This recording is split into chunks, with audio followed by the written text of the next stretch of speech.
Look what the scrit dragged in. Who are you? I'm new. Just got sprung and I'm eager to prove myself. Pete said to check around and make myself useful.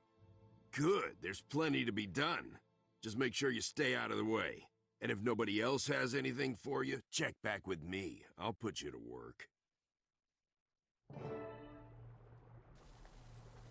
I'm a wanted Hello man. MMO fans, Matt Grocott here for Devil's MMO.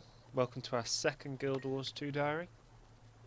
This week I'm just going to give you a little bit of backstory here. If you've read the article over at the website, you kind of know what's going on. But for people watching it on YouTube, basically a friend of ours called Quinn has found himself with a less than savoury gang who have raided a store where they've stolen a load of poison, and a mesmer has made it so that we can't be recognised. They've made us look a bit different, and we now have to go undercover and convince the bandits that we're on their side so that they can tell us what they're going to do with the poison, and hopefully we can save the day.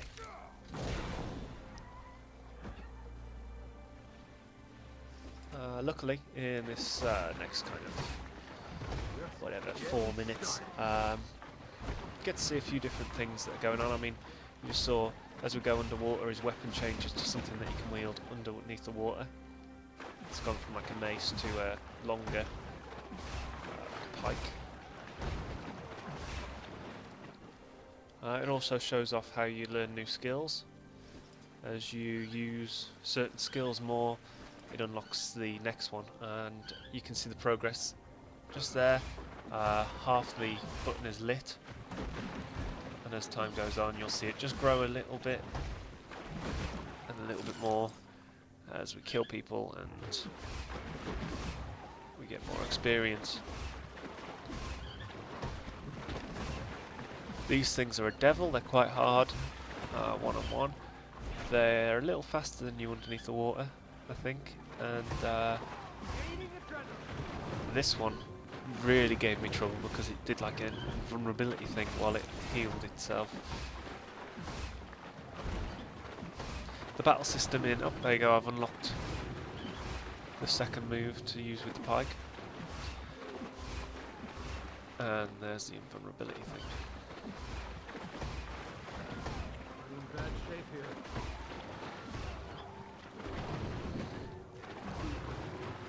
The battle system, as we said last week, isn't super exciting.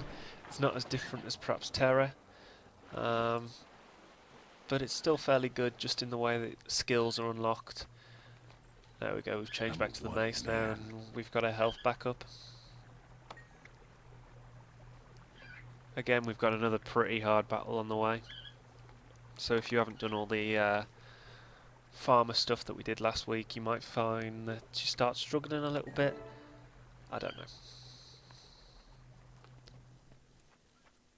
This week's article, if you haven't read it by the way, I suggest you do. Click across to the website below. In the description there'll be a link there to the actual diary. We've kind of looked at some of the single player bits, some of the instancing, and how that works, and how it's a lot like the example I use is Fable. It reminds me a lot of Fable. And this is an example of that. We've come to an area where things aren't the kind of regular quests that you'd expect from an MMO. Although obviously there's similarities at times. This one, it's a bit more traditional. Now we can fight for real. Lure out the hard, difficult monster who will knock you over and devour you, and then head back in and get the reward for finishing the quest. But there you go. Can't all be new.